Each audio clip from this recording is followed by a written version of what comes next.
Today, we have the pleasure of taking the lead of having David Benko's lead, our global head of professional services, who will be discussing blockchain consensus algorithms one-on-one. It is under this title that I would also like to introduce our company for anybody who is new here.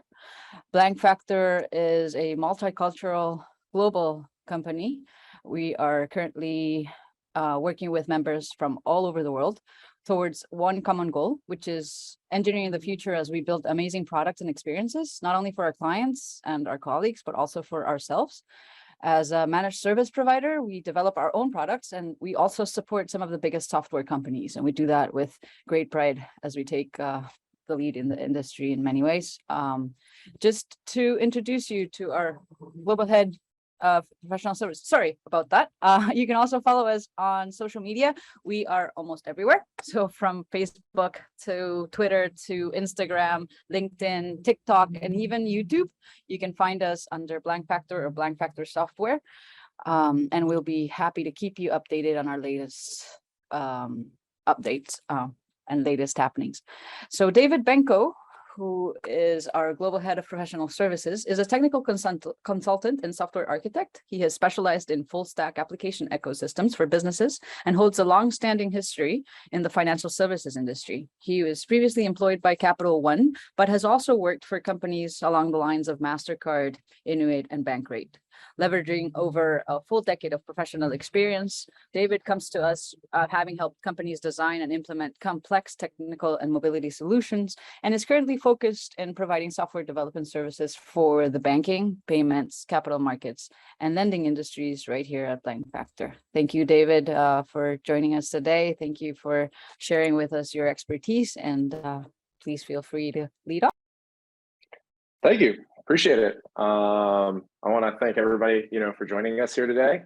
It's pretty exciting. Glad to have you, and you spent your valuable time here to listen to me for a little bit. So I appreciate that.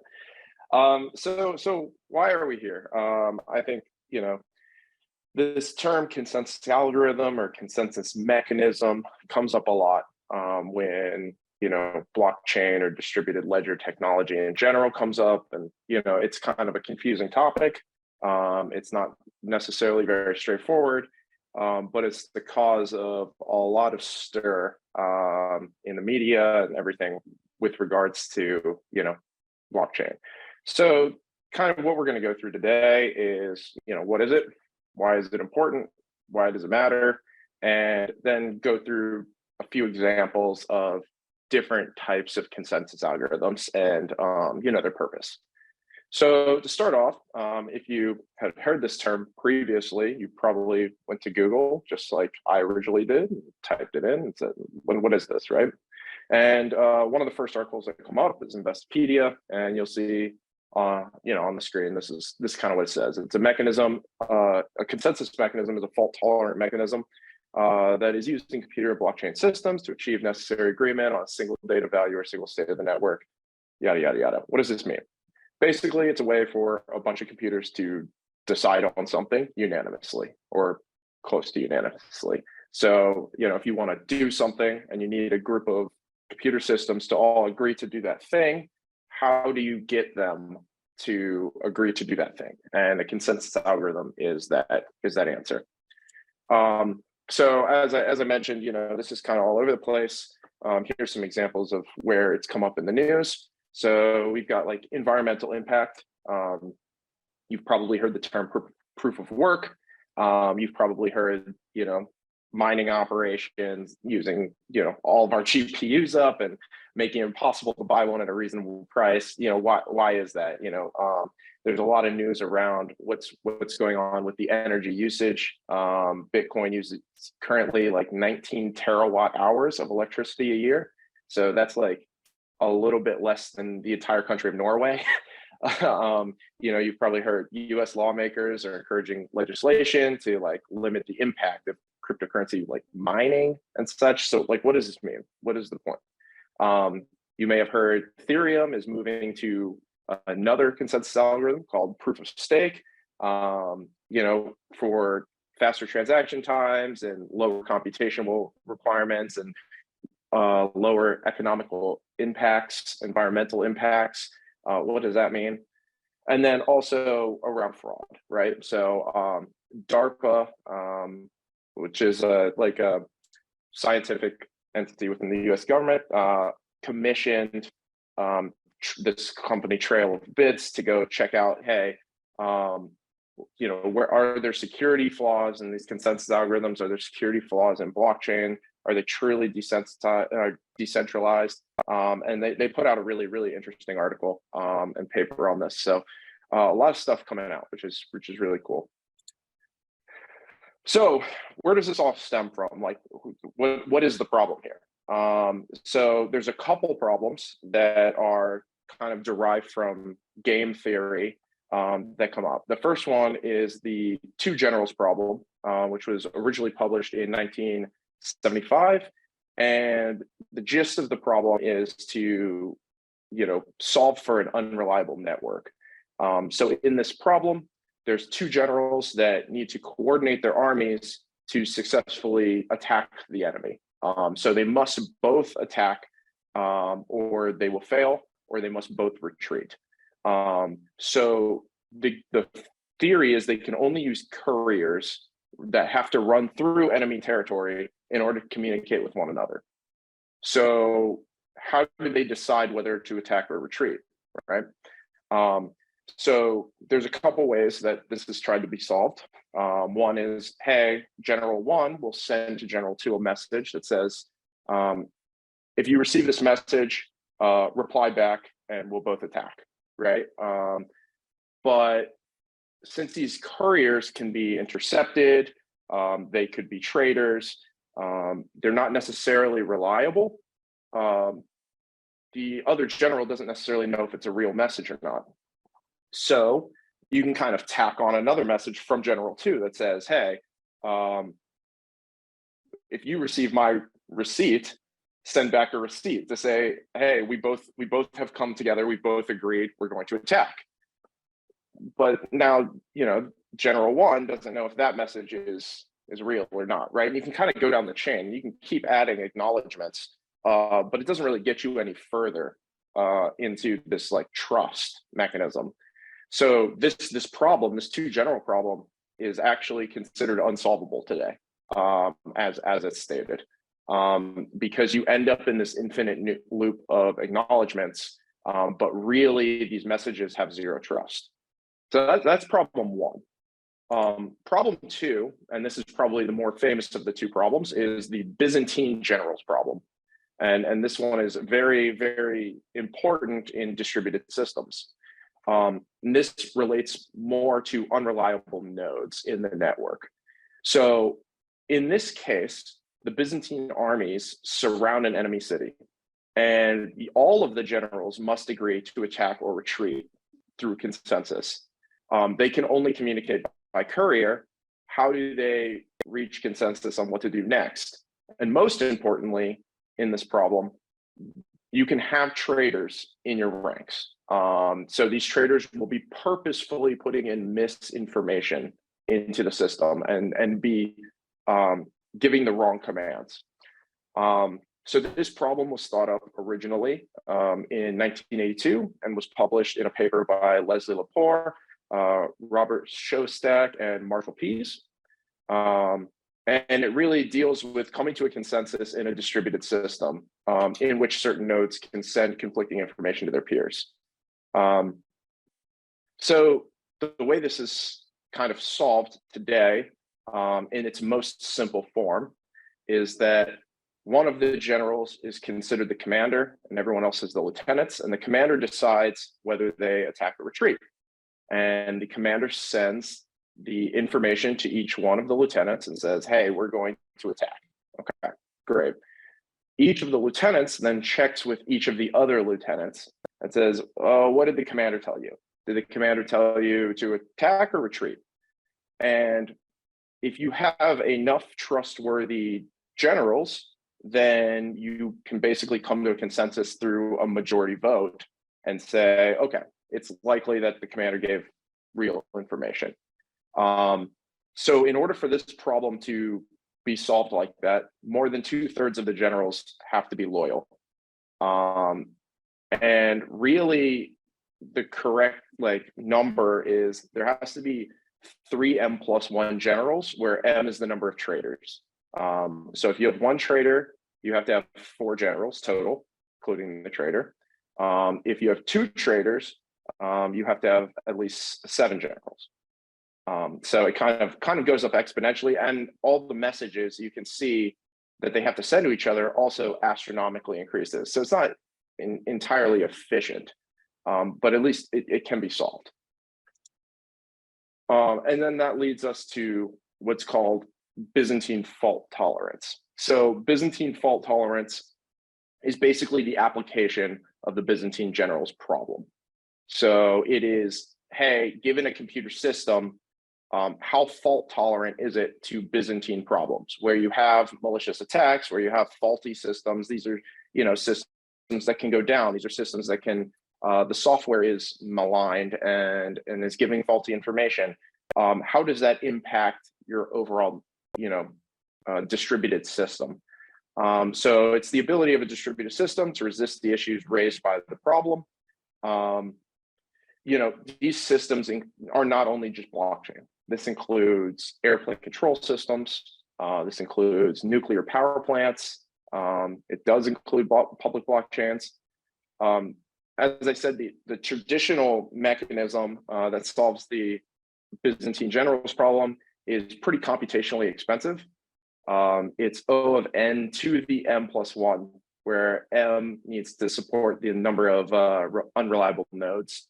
So it's fairly computationally expensive, which is why in 1991 there was a paper published by Miguel Castro and Barbara Liskov from MIT called Practical Byzantine Fault Tolerance, and it is a new mechanism to solve this. It was much faster than previously thought possible. It implements things like digital signatures in order to solve this. So distributed ledgers like blockchain are considered examples of systems requiring Byzantine fault tolerance because all of the nodes are not necessarily known, they're not necessarily trusted. So, as we write things to a distributed ledger, how do we stop malicious actors or faulty systems from writing things to our perfect banking system, right? So how do we actually implement Byzantine fault tolerance? And this is kind of where we get to the proofs that you've probably heard of in different blockchains. The first, most popular is proof of work. So Bitcoin famously uses proof of work. It's the most popular consensus mechanism. It's a bit infamous because of its energy consumption requirements and its impact on the environment. Basically, it uses the proof that a single node has expended a lot of energy into solving an arbitrary math problem effectively in order to trust it. Because if the bar is high enough of work that they have to put in, then it's not really worth it economically to put in fake data, for example, is kind of the theory at its most basic. So proof of work is costly and very time consuming to create, but the reverse, it's very, very quick to be verified. So once this proof of work has been expended and created, other nodes in the system can double check their work very, very quickly in order to kind of come to a consensus. Bitcoin itself uses a proof of work function called hashcash, which was originally proposed in 1997. It operates on the principle of one-way cryptographic hashes, which are easy to compute, but computationally pretty infeasible to reverse. The Bitcoin proof of work requires miners, which are basically proving nodes, to compute SHA-256 hashes composed from block header data, which is kind of like basic high-level data of what's in that block, and then an increasing counter. Once the counter value results in a hash that matches the value that they're looking for, it's basically acceptable. You've solved the problem, and that block can be added to the chain.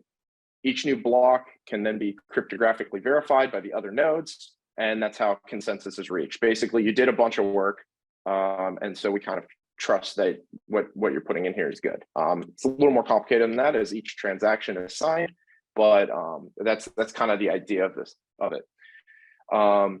Satoshi Nakamoto very famously released a white paper in 2008 detailing this mechanism and how it uses high computational costs to incentivize accurate messages. And kind of all the backlash that you hear in the news is all around, well, you're basically just guessing, checking, right? This puzzle over and over and over again. You're just increasing the counter, recomputing a hash. Does it match? Does it not match? Okay, great. Keep going until jackpot, you hit the right one. So you're kind of expending a bunch of energy just for the sake of expending a lot of energy, which is kind of the idea, but you can see how that's kind of bad for the world. So other proofs or consensus algorithms have been thought up in order to kind of deal with this problem. First of which is probably the next most famous, proof of stake. And this has kind of gained some notoriety as Ethereum is moving from proof of work to proof of stake using an underlying mechanism called Casper. So Ethereum too will be using proof of stake, and I think that rollout is fairly imminent. So the way proof of stake works is, instead of like expending energy in order to have enough stake in the game to write to the nodes, write to the ledger, it uses economic collateral instead. So your coins are basically held effectively kind of in escrow against you in order to create new transactions. And once a certain number of nodes is validated to the block, consensus is achieved. If you attempt to validate invalid blocks, your collateral, your coins are basically forfeit. So it's designed to combat the downsides of proof of work, but it also does include a penalty for being malicious, which is good. The number of coins in possession by a single node is determined. It basically determines their percentage chance of becoming the next validator to validate the next block. So the more Ethereum you have, the more likely you are to gain the right or the privilege to validate the next block. Validators can create the new blocks. They're added to what's called a shard block, which then requires 128 at least other validators to verify. If the shards are validated, the block is created, then 2/3 of the validators basically vote on a consensus, after which the block is committed. The votes by those validators are weighted by their individual stake size. So of those 128, each of them, if you have more stake, then your vote counts more. And basically it solves this like arbitrary compute problem. The problem that does come up with this is that there are concerns that those that have large amounts of capital can kind of overtake the network, as opposed to with proof of work. If you have enough compute viability, you can kind of overtake, because you can be the first one to solve all the puzzles if you have enough compute. In this case, if you just have enough economic collateral, you can kind of overtake it. But this is all kind of theoretical.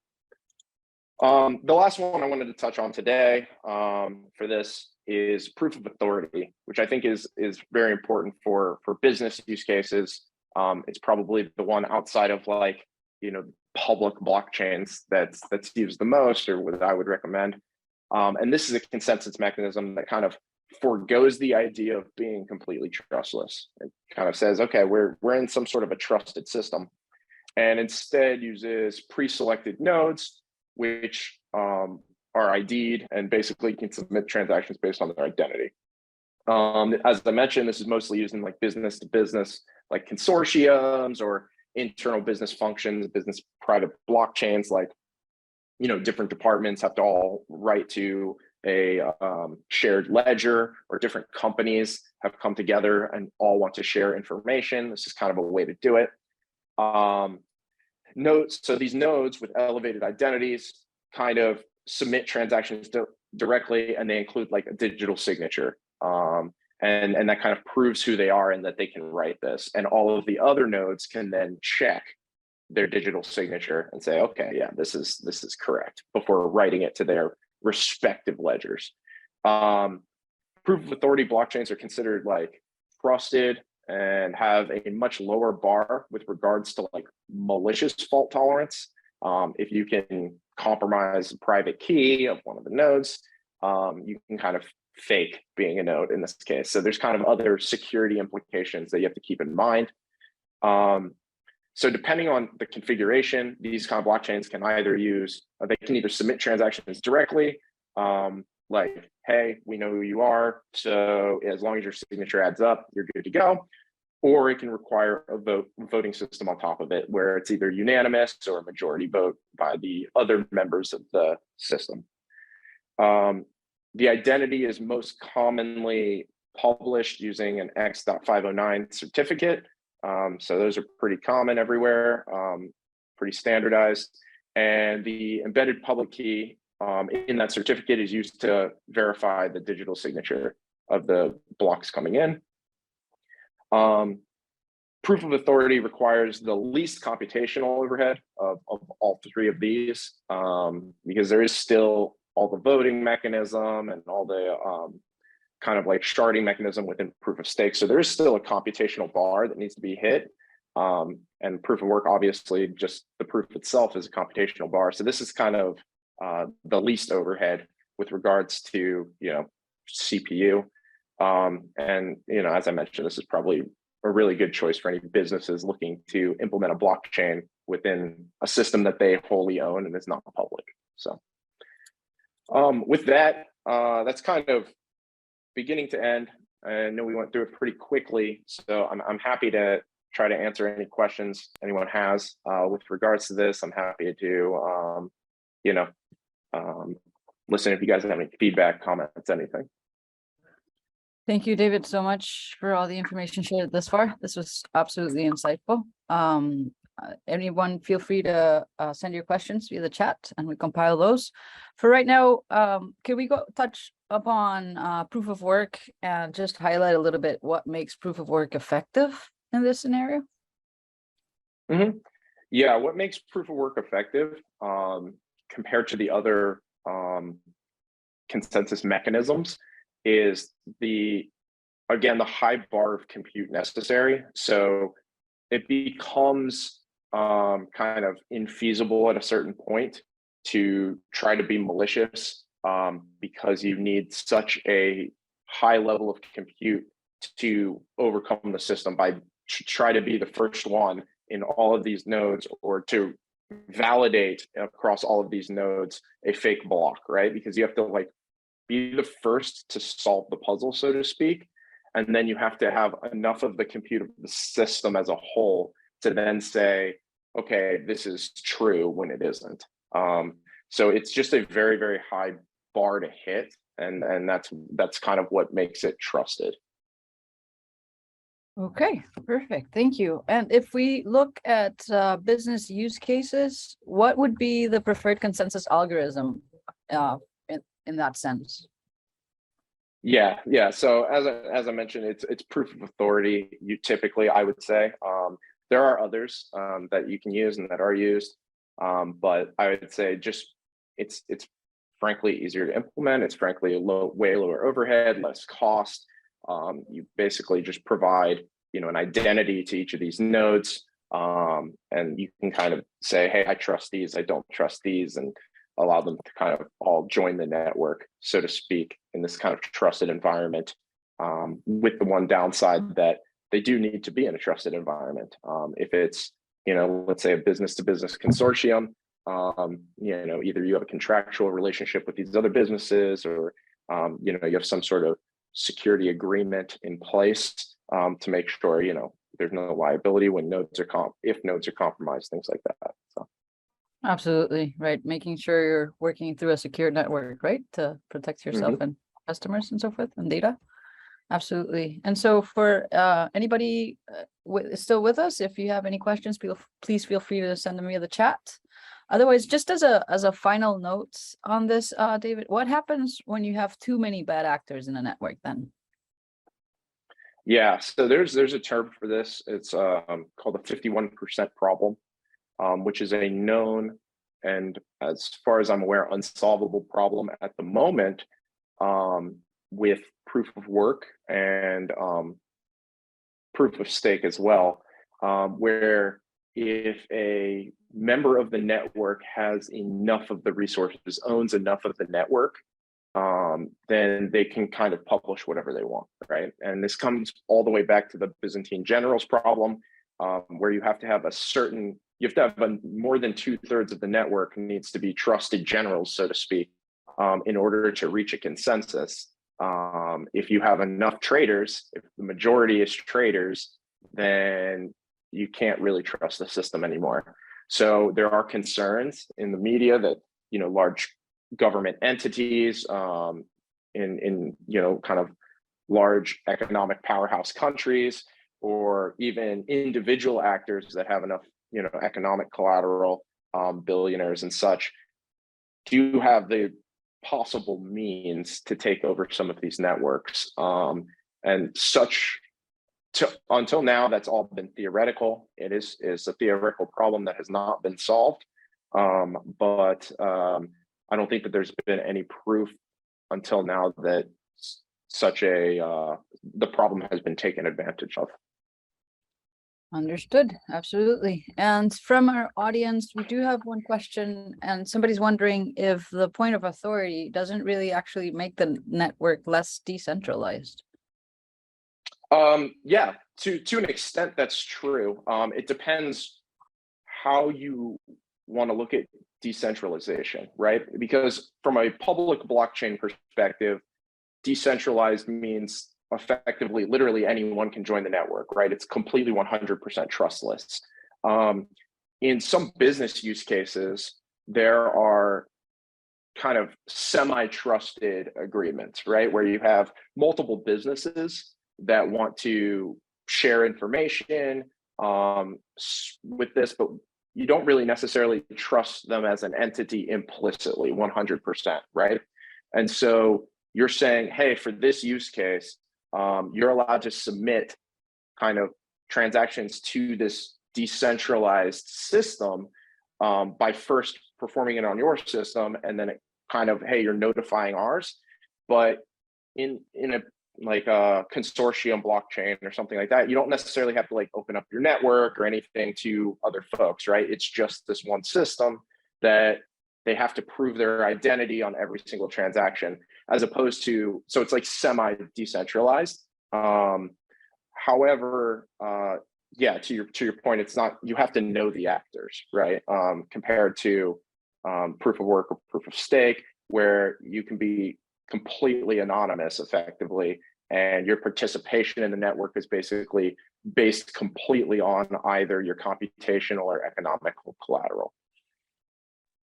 Brilliant. Thank you so much for such an elaborate response. So for everyone who has been with us, this has been our Blockchain Consensus Algorithm 101 webinar, led by David Benko, our Global Head of Professional Services. We thank you so much for being here with us. Like we said, we are on social media, so please feel free to follow us to stay tuned with all of our updates. Thank you so much for joining us, and we'll see you via our next webinar.